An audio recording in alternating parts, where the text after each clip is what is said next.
মহানগর উত্তর বিএনপি থাকবে বিমানবন্দর থেকে লা মেরিডিয়ান হোটেল পর্যন্ত। ছাত্রদল থাকবে লা মেরিডিয়ান হোটেল থেকে খিলক্ষেত পর্যন্ত।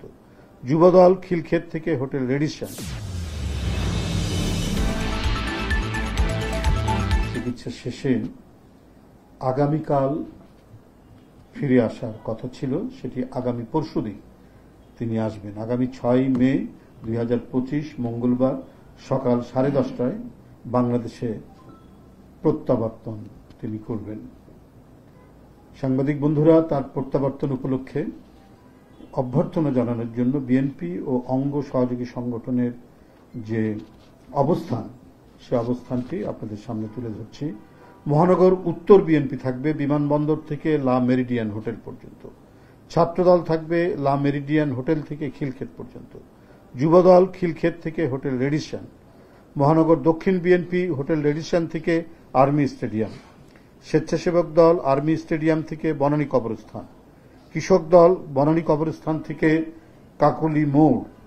শ্রমিক দল কাকলি মোড় থেকে বনানী শেরাটন হোটেল। ওলামা দল প্লাস তাঁতি দল জাসাস মৎস্যজীবী দল থাকবে বনানী শেরাটন হোটেল থেকে বনানী কাঁচা বাজার। মুক্তিযোদ্ধা দল এবং সকল পেশাজীবী সংগঠন বনানী কাঁচা বাজার থেকে গুলশান 2 পর্যন্ত। মহিলা দল থাকবে গুলশান 2 থেকে গুলশান 2 গোল চত্বর থেকে গুলশান এভিনিউ রোড। বিএনপির জাতীয় নির্বাহী কমিটির নেতৃবৃন্দ থাকবেন গুলশান 2 গোল চত্বর থেকে গুলশান এভিনিউ রোড।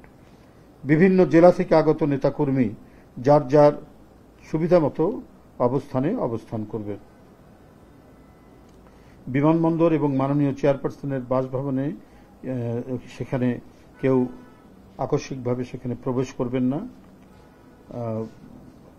প্রবেশ করতে পারবে না। সকল নেতাকর্মী দলীয় পতাকা এবং জাতীয় পতাকা হাতে রাস্তার একপাশে দাঁড়াবে। মাননীয় চেয়ারপারসনের গাড়ির সঙ্গে মোটরসাইকেল এবং হাঁটা চলাচল করা সম্পূর্ণরূপে নিষেধ করা হয়েছে তার পক্ষ থেকে।